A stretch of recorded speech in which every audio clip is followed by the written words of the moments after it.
के गुणों के गान में वे वर्धमान महान जिन विचरे हमारे ध्यान में।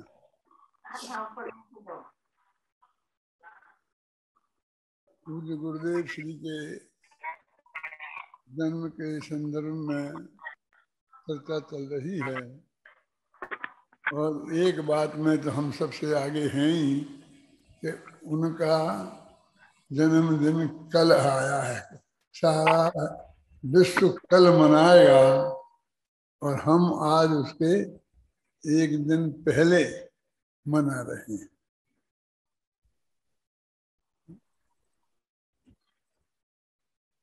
इसका कारण ये भी है कि हमें सब जो प्रमुख लोग हैं गुरुदेव के मिशन के, वो सब सहज उपलब्ध हो गए हैं। कल हम मनाते तो नहीं होते उपलब्ध, क्योंकि वो कई जगह व्यस्त होते, फिर भी सब जगह तो नहीं जा सकते थे। तो हमारे यहाँ आ जाते तो हम दूसरों के लिए विघ्न बनते, वो नहीं आते तो नहीं आ पाते। एक तो हमें सब विद्वान प्राप्त हो गए, वक्ता प्राप्त हो गए और श्रोता भी प्राप्त हो गए, क्योंकि सब श्रोताओं को विभिन्न जगह बढ़ जाएंगे कल, और आज उन सब एक साथ हमको सुन रहे हैं। अपने उन सब विद्वानों के माध्यम से अपने उन सभी श्रोताओं को सबसे पहले गुरुदेव की बात प्रस्तुत करने का सौभाग्य हमें इस एक दिन पहले मनाने में प्राप्त हो रहा है, और कोई कारण नहीं है। कल भी हम सब फ्री हैं, कल भी हमारे लिए सब सुविधाएं थी, लेकिन आज ये तीन कारण तो ये हैं, और चौथा रविवार है। रविवार है, सब लोग स्वतंत्र भी हैं। कितनी भी देर तक हम मनाते रहें तो मेरे भाषण के अंत का इंतजार नहीं करेंगे आप लोग। मैं बहुत जल्दी भी खत्म कर सकता हूँ, बहुत देर तक भी बोल सकता हूँ। मुझे खुद भरोसा नहीं है, मैं आप लोगों को क्या भरोसा दिलाऊं।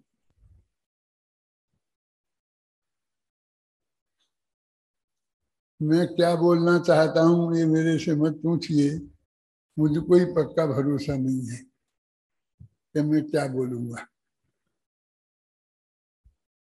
पूज्य गुरुदेव श्री के पूर्वाध जीवन के संबंध में मुझे ज्यादा रस नहीं था, नहीं है,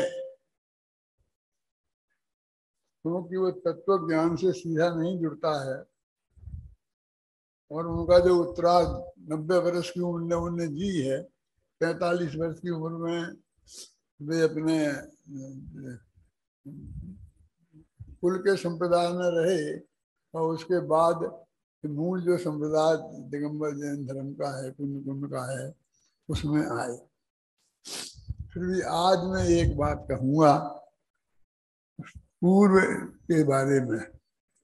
जाना तो जितना आप हैं उतना मैंने भी बहुत कुछ है,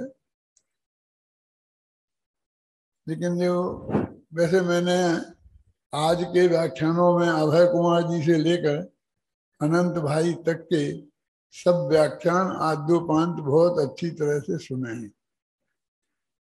इसलिए क्या क्या बातें कही जा चुकी हैं उनके बारे में मैं ज्यादा नहीं कहता हूँ, लेकिन ये बात कह रहा हूँ कि किसी भाई ने ये बताया था कि गुरुदेव जब अदालत में गए तो जज ने कहा इन्हें कटघरे में खड़ा करने की क्या जरूरत है,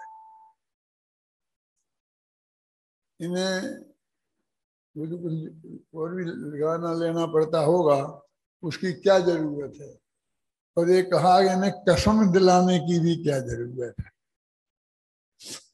क्योंकि ये तो ऐसे महापुरुष लगते हैं कि जिन्हें सत्य बोलने की कसम दिलाने की और झूठ नहीं बोलने की कसम दिलाने की जो हमारी अदालत की जरूरत है, उसकी जरूरत मुझे महसूस नहीं होती है। ये तो भारतीय संविधान की बात थी, ये तो सुप्रीम कोर्ट के जज से लेकर नीचे तक सबकी बात थी, ये तो भारत सरकार की बात थी। इसमें कोई ऐसी बड़ी बात नहीं थी। यदि वो जज साहब गुरुदेव से भी ये सब करवा लेते तो कोई उनके लिए कोई डिस्क्वालिटी नहीं थी। लेकिन उनके चित्त को इतना प्रभावित तो उनकी शक्ल ने ही कर दिया था। कुछ कमाल तो था। ये बात मुझे लगा कि मैं एक बात अपने विद्यार्थियों से वो सबसे कहा करता हूँ, और मेरा शुरू से ये विचार रहा है कि तुम्हारा जीवन, कैरेक्टर, चरित्र ऐसा होना चाहिए कि तुम इस रेल के डब्बे के जिस कूपा में बैठे हो तो उसमें और 5-6 आदमी बैठे होंगे, तो उनको लगना चाहिए कि हमारे इस कूपे में कोई अद्भुत आदमी बैठा है। हम सब साधारण नहीं हैं, तुम साधारण नहीं हो। मैं तुमसे इनडायरेक्ट में ये कहना चाहता हूँ कि उन्हें लगना चाहिए का क्या अर्थ है, तुम ऐसे होगे ना तब तो लगोगे ना। यानी मुझे ऐसा लगता है कि तुम ऐसे महापुरुष हो कि जैसे और लोग नहीं हैं, तुम साधारण जनता नहीं हो। अपनी छाप, तुम यहाँ 1 घंटे बैठो तो तुम्हारी छाप छूटना ही चाहिए। कि बोलने का अवसर ही नहीं हो तो भी छूटना चाहिए। कांजी स्वामी ने क्या बोला था अदालत में? अभी तो एक शब्द भी बोलने का मौका नहीं आया था ना। तुम्हें देखकर तुम्हारा उठना, तुम्हारा बैठना, ये सब कुछ ऐसा अद्भुत होना चाहिए। ये हमारे गुरुदेव श्री से हमें सीखने को मिली एक बात, इसलिए मैंने इसकी चर्चा की। कि लोग, सामने वाला वकील आरोप भी लगा सकता है कि वो तो पक्षकार थे, ये कोई गवाह नहीं थे। उनके प्रति मजिस्ट्रेट के चित्त में इतना पूज्य भाव है तो ये हमारे लिए अच्छा नहीं, हम इस अदालत में इनका केस नहीं लेंगे, हम अपनी दूसरी अदालत में इस केस को ले जाएंगे, है ना। क्योंकि ये सिद्ध होता है कि ये प्रभावित होंगे। मैंने जब पीएचडी के लिए रजिस्ट्रेशन कराया तो उसमें लिख दिया था पंडित टोडरमल जी लगा दिया था, और कुछ नहीं, पूज्य मुझे कुछ नहीं लगाया था, व्यक्तित्व और कर्तव्य। तो मेरे प्रोफेसर ने जी काट दिया था कि मिस्टर भारिल, आप जी नहीं लगा सकते, क्योंकि जी में ये सिद्ध होता है कि तुम उनके भगत हो, अनुयायी हो, तुम्हारी उनके प्रति श्रद्धा है, इसलिए तुम सही रिसर्च नहीं कर सकते। जो तुम्हें उनके पक्ष में लगेगी वो तो मानोगे और बाकी दूसरी चीज को अवॉइड कर दोगे, इसलिए तुम जी नहीं लगा सकते, श्री नहीं लगा सकते, है ना। पंडित टोडरमल स्मारक ट्रस्ट, ट्रस्ट का नाम है, इसमें भी जी नहीं लगा है। आजकल तो ऐसे ट्रस्ट में परम पूज्य कांजी स्वामी फलाना ट्रस्ट, वो परम पूज्य लगाए, फिर कांजी स्वामी लगाए, फिर ट्रस्ट के नामों में श्रद्धा भक्ति से तो लगाते ही हैं, लेकिन लगाते वक्त जो बात मैं आपसे कह रहा हूं, मैंने उन्हें भी समझाई थी कि ऐसा मत करो, बस कांजी स्वामी पर्याप्त है। नहीं साहब, हम तो, तुम्हारी अदालत होगी, तुम्हारा कोई कानून होगा, रिसर्च मिर्चर्च जो भी होगा होगा, हम तो लगाएंगे, है ना। तो एक बात तो मुझे आपको इस बात पे कि हमारा व्यक्तित्व ऐसा होना चाहिए कि हम किसी के सामने आए तो उसे लगना चाहिए कि ये साधारण आदमी नहीं है। ऐसा चरित्र हमारा इन 5 साल में गढ़ जाना चाहिए। ये बात गुरुदेव श्री की इस बात से सीखने को मिलती है कि जिसकी अदालत में न्याय मांगने गए हैं तो वो मुद्दई थे, मुद्दाइल नहीं थे, मैंने वादी थे, प्रतिवादी नहीं थे। समझिए क्या क्या क्या अखिल जी, माने वो खुद केस लेके गए थे, किसी दूसरे ने उन पर कुछ दावा किया हो तो उसने अदालत में बुलाया हो और वो गए हो, ऐसे नहीं थे। उनको किसी का कुछ लेना देना होगा और नहीं देता होगा, ऐसा कानून होता ना कि वो नहीं मियाद खत्म हो जाएगी तो वो काम की नहीं रहेगी है। एक बात तो मैं आपको ये कहना चाहता हूँ, दूसरी बात एक और कहना चाहता हूँ। मैं जरा औपचारिकता में से बच रहा हूँ और अपने समय बचा रहा हूँ, अधिक से अधिक बात कहना चाहता हूँ।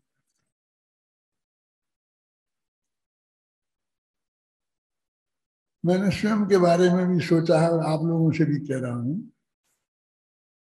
इधर ये एरिया है एक गुजरात और राजस्थान की बॉर्डर पर, और वहाँ जैनियों में श्वेतांबर लोग ज्यादा है।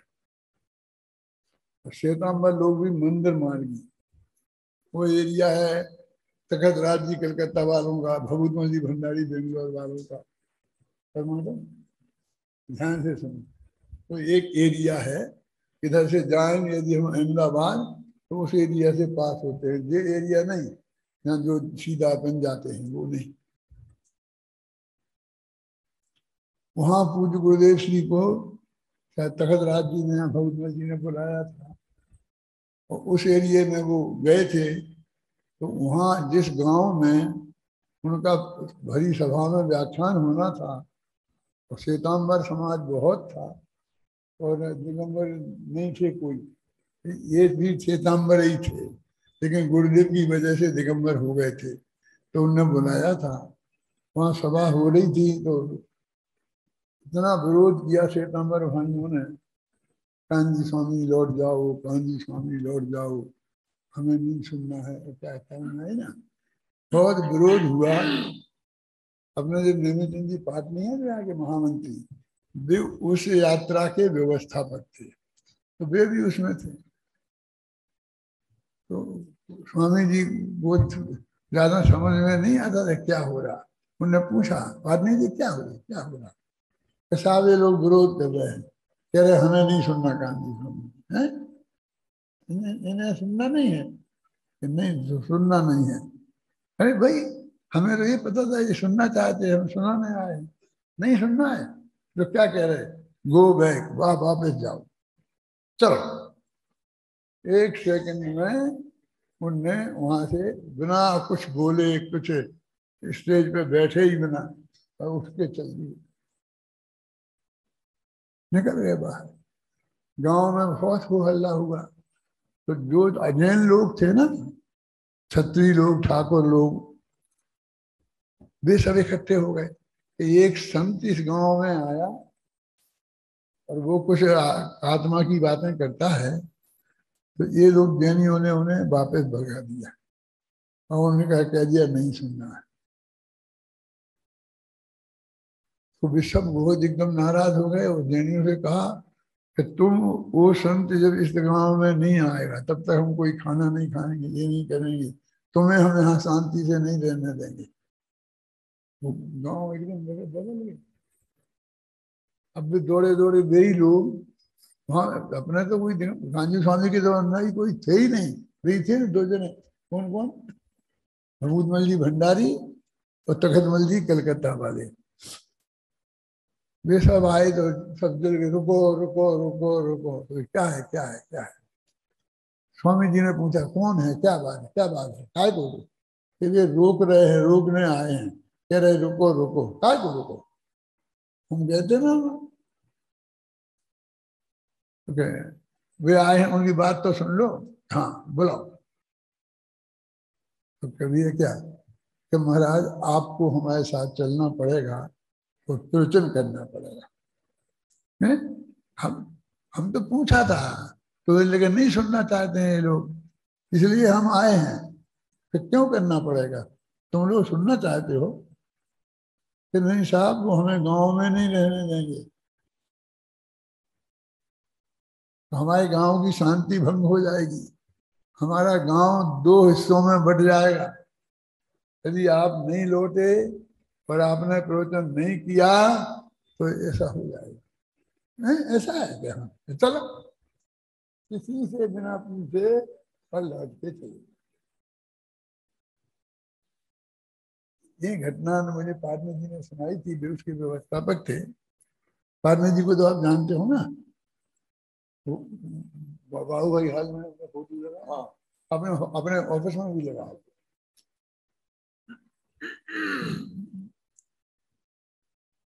आप समझ गए मैं क्या कहना चाहता हूँ। हमें कोई ना बोलने में आग्रह होना चाहिए और ना नहीं बोलने में। जो 1 मिनट पहले गो बैक करे और हमें वहां खड़े नहीं रहने दें, वे 1 मिनट बाद कहने नहीं बैठ जाओ बोलो। क्या जरूरत है बोलने की? क्यों हम लोग सब लोग क्या निर्णय करने वाले?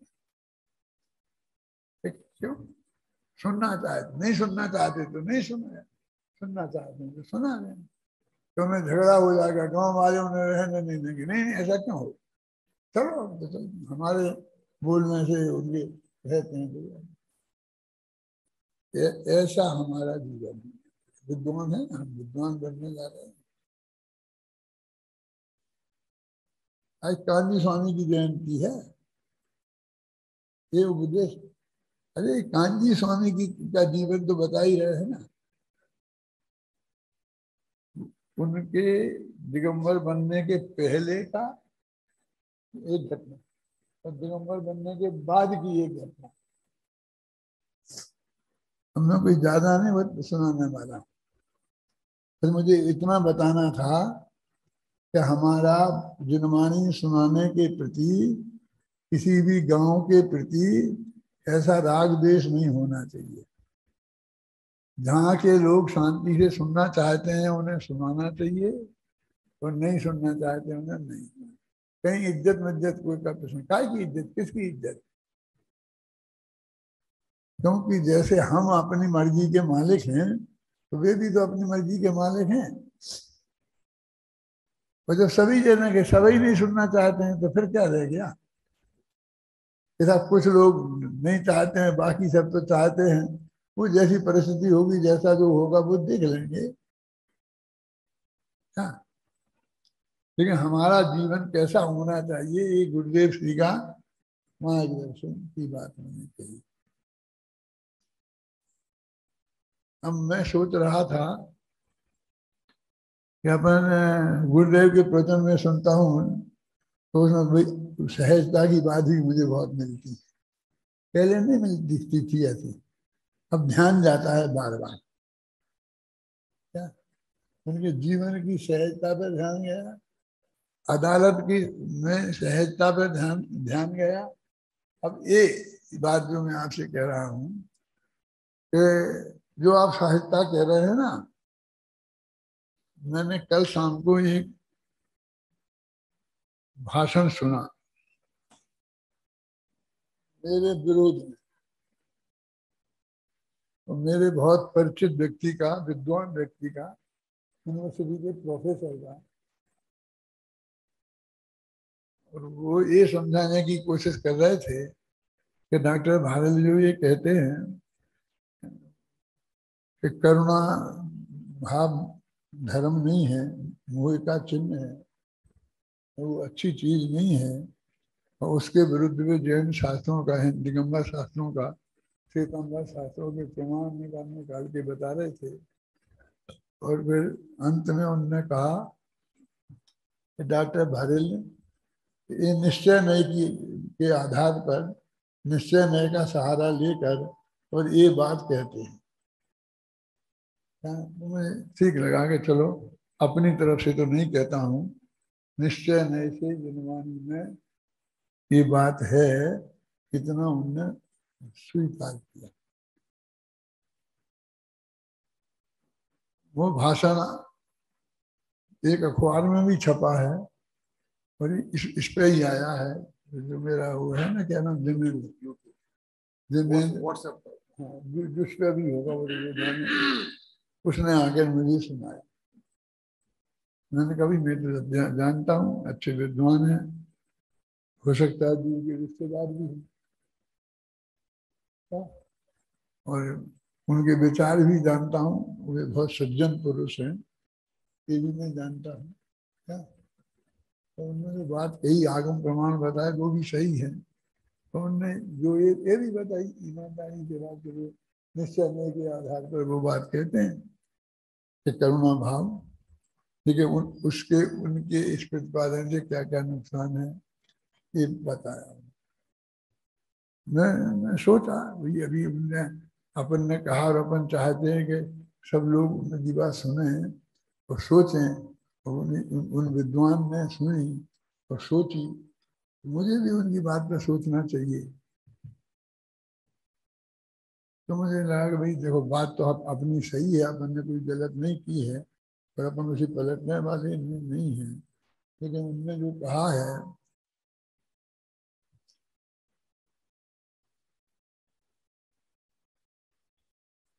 तो ऐसी एक सहजता के बारे में, मैं उसके बारे में अभी कुछ नहीं कहता हूँ। सहजता के बारे में है कि सहजता, एक बार बार जो हम कहते हैं कि आप जैसी सहजता की बात करते हैं, वैसी सहजता तो बहुत मुश्किल है, संभव नहीं है। क्या तो आप जवाब दे देते हैं, ये तो श्रद्धा के श्रद्धा में संभव तो है, इस चारित्र में, माने जीवन में उतारने में दुनिया बहुत बाधा रूप में खड़ी होती है। तुम ऐसा कहोगे तो ये नहीं मानेगा, ये नहीं मानेगा, ये नहीं माने, ये संभव नहीं है। माने बहुत लोग नहीं मानेंगे और बहुत विरोध हमको सहन करना पड़ा, ऐसा क्यों? तो लेकिन आप कहते हैं कि श्रद्धा के लेवल कह के आप छुट्टी ले लेते हैं। फिर मैंने एक दफे ये भी, वो सामने वाला कहता है, मैंने अपनी किताब में भी लिखा है, मुझे ध्यान में आ रहा है जो मरम की बात आपको बताने की, वो बता रहा हूँ। कांजी स्वामी के बारे में क्या क्या बताना चाहिए, ये सब कांजी स्वामी का द्वारा सीखा हुआ जो तत्व ज्ञान है, उसी में से बता रहा हूँ, इसलिए इसको यहाँ वहाँ की बातें नहीं सुन। क्या कह रहा था? हमारे ही जैसे तुम नहीं हो गए हैं? तुम ये कह देते हो कि यदि भगवान के ज्ञान में तुम्हें मारीच जैसे अनंत भव बाद मोक्ष जाना आया, और आ गया, वो सामने मारीच के सामने आ गया था ना, तो भी तुम मानोगे क्या? बिल्कुल सहज भाव से स्वीकार कर लोगे। और आप कहते हो, राजा शौनक जब बैठे थे भगवान महावीर के संरक्षण में, तो उनने बताया होगा कि तुम अगले भव में नरक जाने आने वाले, तो सहज भाव से स्वीकार हो गया होगा। उनके चेहरे पे कुछ चिंता की रेखाएं नहीं आई होंगी। फिर बता दिया कि तुम तीर्थंकर होने वाले हो अगले भव में, तो भी वैसे रहेगा, कुछ मुस्कुराए नहीं होंगे, मोक्ष जाने वाले होती। ये दो बातें राजा सनक ने एक साथ कैसे सुनी? तो हमसे तुम कह रहे हो कि तुम्हारे यदि उनने अनंत भव देखे होंगे, तो कहते हाँ हाँ हमें स्वीकार है। अरे क्या कह रहे हो? घबराहट होना चाहिए ना थोड़ी, है? जैसा मरीज को विरोध भाव आया था, ऐसा तुम्हें भी विरोध भाव आना चाहिए। आएगा, क्योंकि उसको अनंत काल रहेगा कैसे संसार में।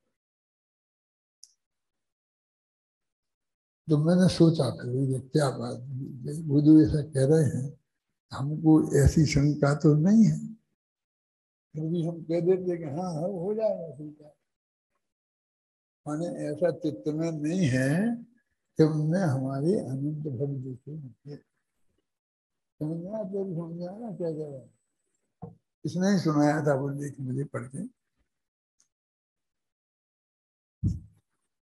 हमें तो शंका तो नहीं है, हमको तो ऐसा लगता है कि भैया अत्यंत निकट में लोग जाने वाले हैं, तो ऐसा क्यों कहा? अरे हमने क्या कहा तुमने सही नहीं समझा।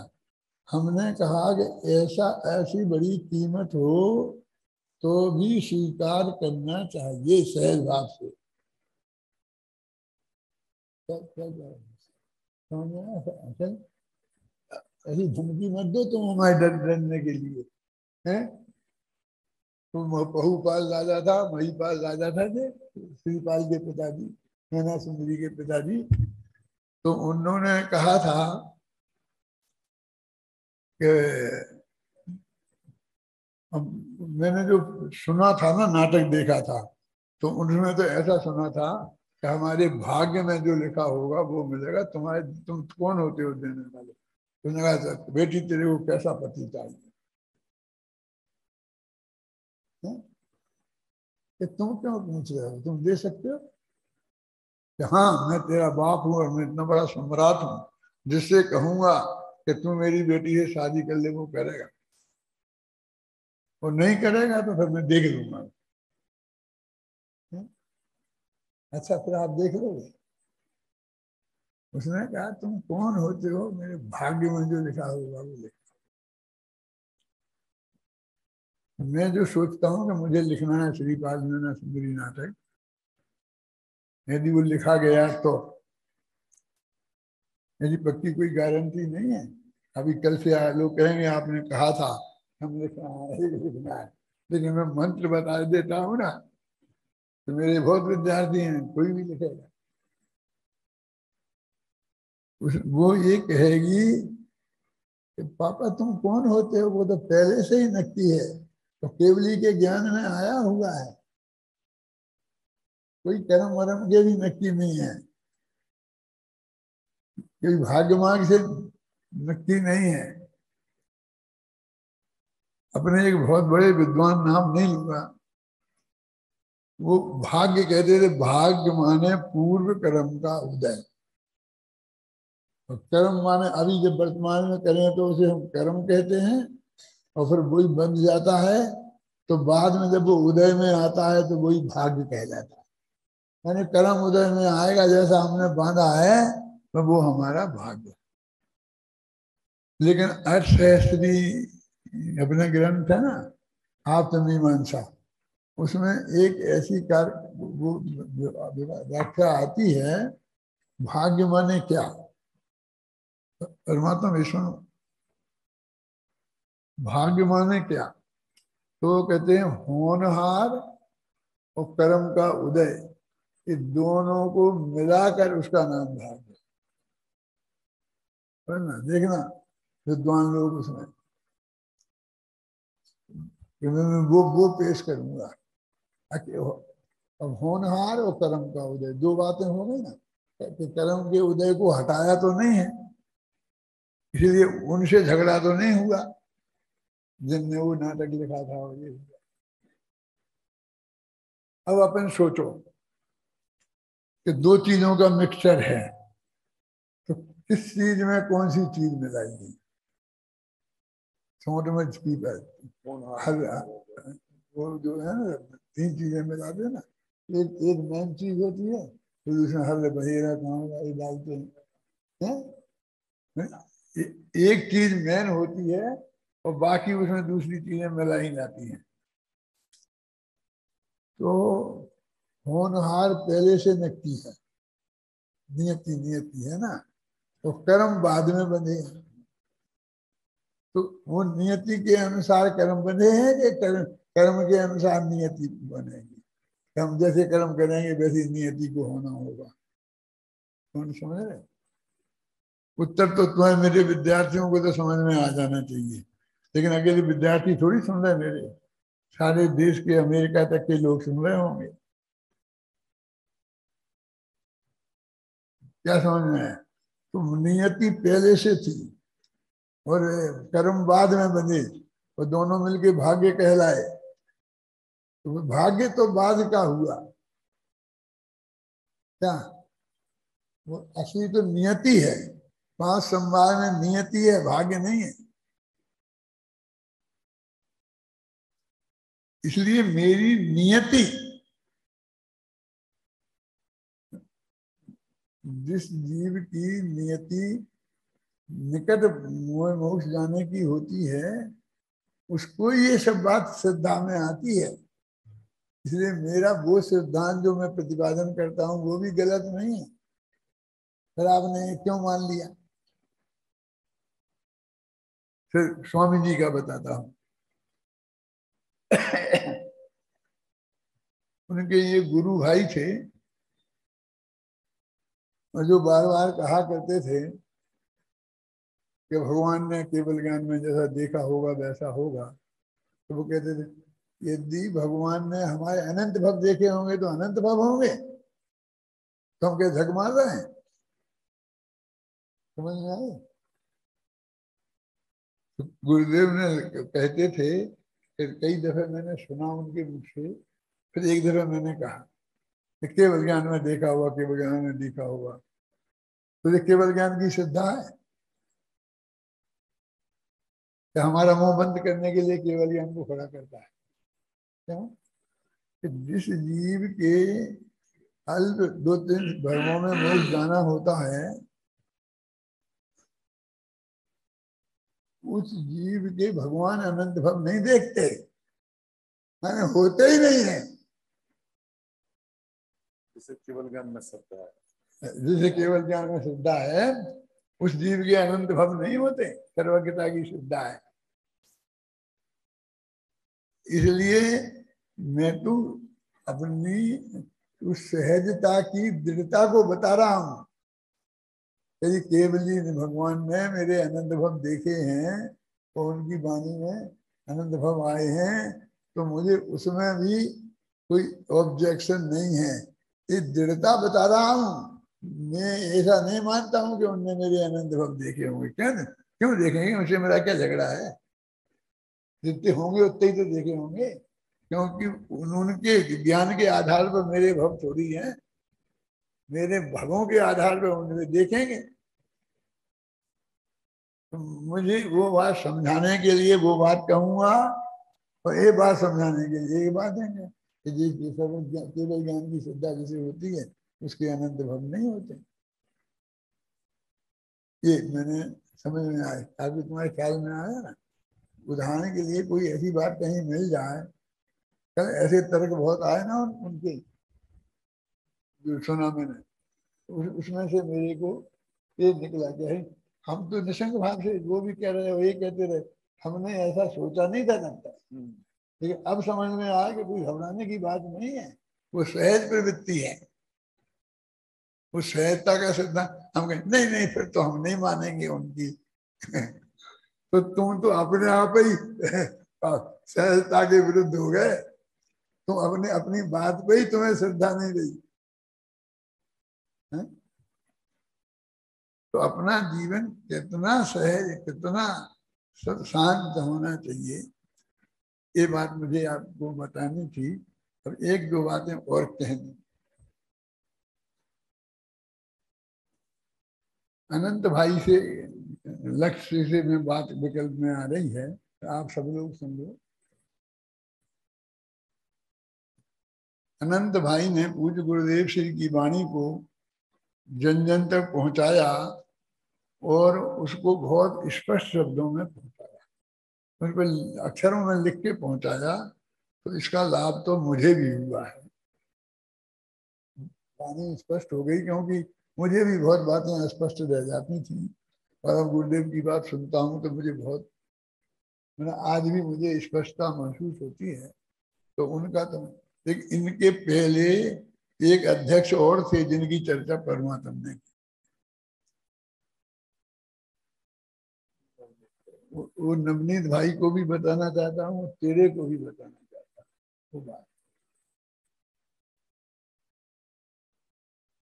मालूम है, सोनगढ़ ट्रस्ट की मीटिंग में ये प्रस्ताव आया कि पूज्य गुरुदेव श्री की वाणी का प्रत्येक प्रवचन का कैसेट परमानेंट बनाने की व्यवस्था की जाए। मालूम है कि नहीं मालूम है? बहुत लोगों को मालूम नहीं होगा, किसी को बुरा भी लग सकता है, लेकिन मैं सबकी जानकारी के लिए बताना चाहता हूँ कि तुम्हें हमें तो अध्यक्ष महोदय ने ट्रस्ट की मीटिंग में ये प्रस्ताव रखा, समझना, अध्यक्ष ही प्रस्ताव, और गुरुदेव की वाणी के टेप बनाए जाए। ये समाज कैसा है ये बताना चाहता हूं मैं आपको। हमारे तुम्हारे साथ भी ये बातें बीती होंगी, समझ गए? तो गुरुदेव श्री जिंदा थे और वहीं मौजूद थे जहां वो मीटिंग हो रही थी।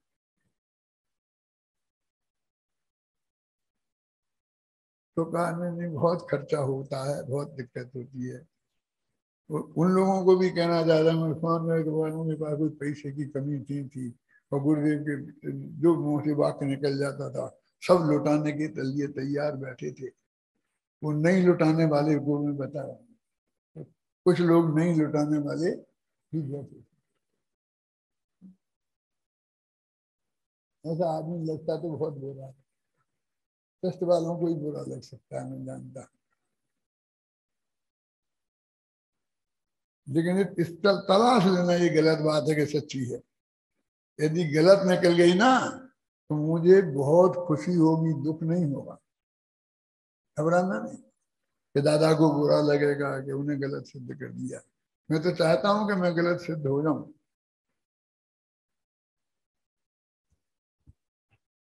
और फिर जिनने प्रस्ताव रखा उनकी भावना तो व्यक्त हो ही गई थी, उनने और आग्रह भी किया होगा, और भी कोई दो चार ट्रस्टियों में भी होंगे कि जिनने उनका समर्थन किया होगा, लेकिन वो बहुमत से पास नहीं हो पाए।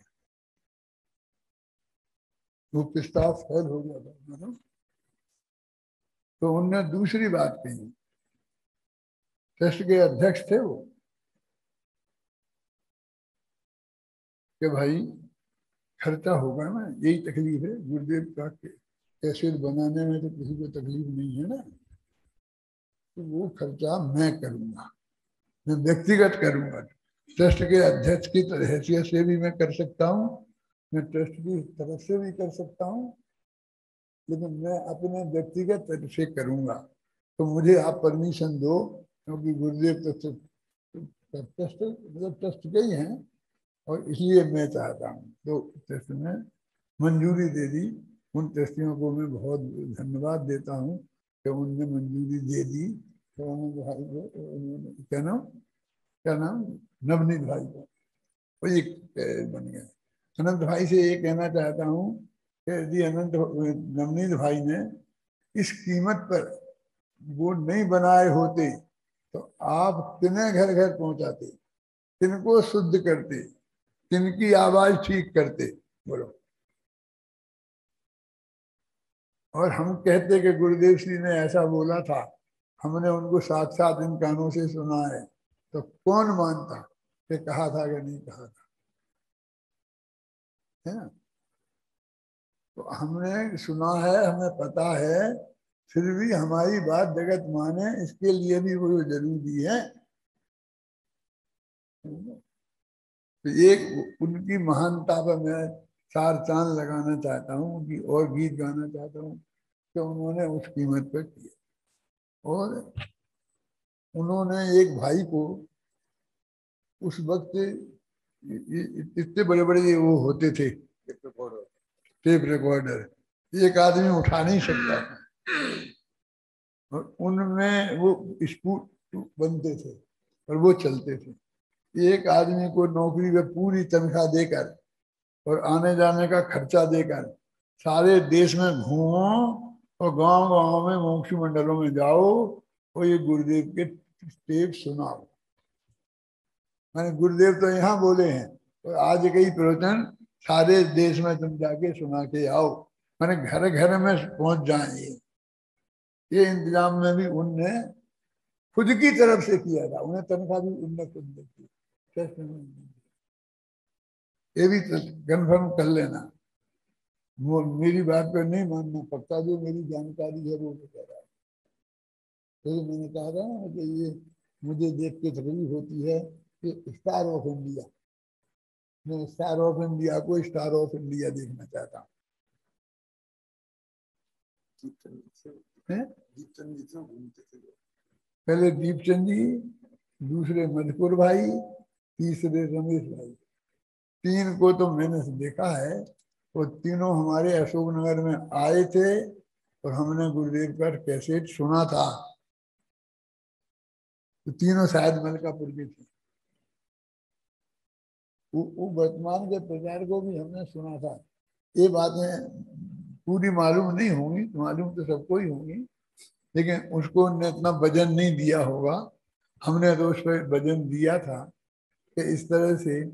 और मधुकर भाई से भी मेरी बात हुई, रमेश भाई से भी, दीपन से तो हुई थी।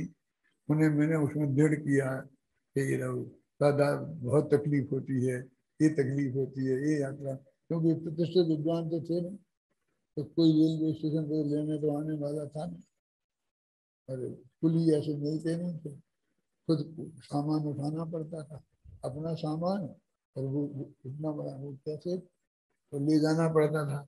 और मंदिर में जो सात सभाएं चलती थी, अब वे ही श्रोता सुनते थे। बहुत ऐसे थे कि हमें समझ में नहीं आता, कुछ नहीं, हमारा तो प्रयत्न नहीं होने दो। लेकिन साल भर तक निरंतर आदमी घूमता रहता था। ये काम उनने किया था, ये बात मैं बताना बताना चाहता हूँ। और मैं तीनों महानुभावों को, तीनों माने नवनीत भाई, अनंत भाई, रमेश भाई, और वो तीन आदमी, दीपचंद भाई, मधुकर भाई और रमेश भाई, मलकापुर के, इतने जगह जगह ले जाते थे। और आज आनंद भाई ने तो सब घरों में ही पहुंचा दिए, रोजाना ही टेप चला दिए। तो ये महान काम है।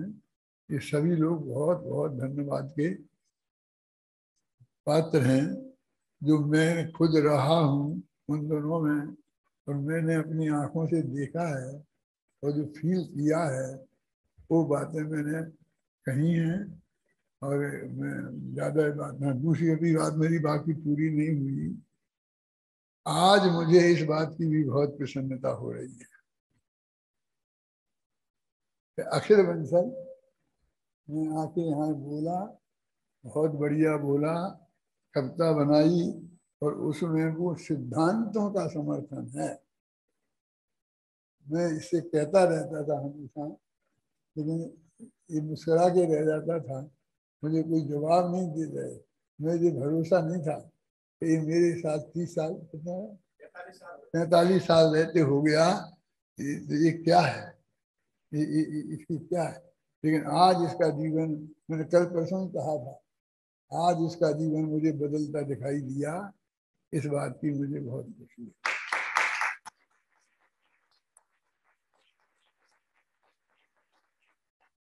दूसरा नाम, अध्यात्म के प्रति मेरी बहुत खुशी है यार, क्योंकि वो भी इस काम में ही लगा था। लेकिन आज जो बोला बहुत कम बोला, लेकिन इन्हीं सिद्धांतों के प्रति अपनी आस्था गहराई से व्यक्त की। इस बात की खुशी इन सिद्धांतों के प्रति। और एक बात और मैं घर की प्राइवेट बातें होती वो बताना चाहता हूँ। मेरे पास अध्यात्म का फोन आया कि परमात्म भाई साहब कह रहे हैं कि मैं देवलाली नहीं आ पाऊंगा, तो मेरा काम तू संभाल लेना। क्या? मुझसे नहीं कहा इसने, उससे कहा। तो उसने कहा, मैंने उनसे कह दी, काम तो मैं सब संभाल लूंगा, चिंता की बात नहीं है, लेकिन आप जरूर आओ। बहुत आग्रह किया है, और ये कहा कि 5 7 10 दिन तो आओ ही आओ, और फिर चले जाना बीच में। काम वाम की बात नहीं, काम तो हम सब संभाल लेंगे जैसा होगा, पर लेकिन आप उसके लिए, इसके लिए तैयार करो।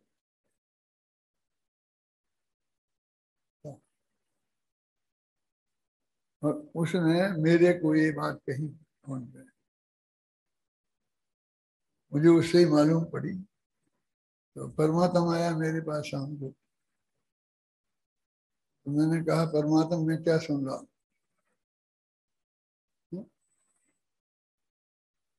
क्या सुन रहा हूं? तुम्हें 2 दिन पहले पहुंचना है और 2 दिन बाद वहां से निकलना है।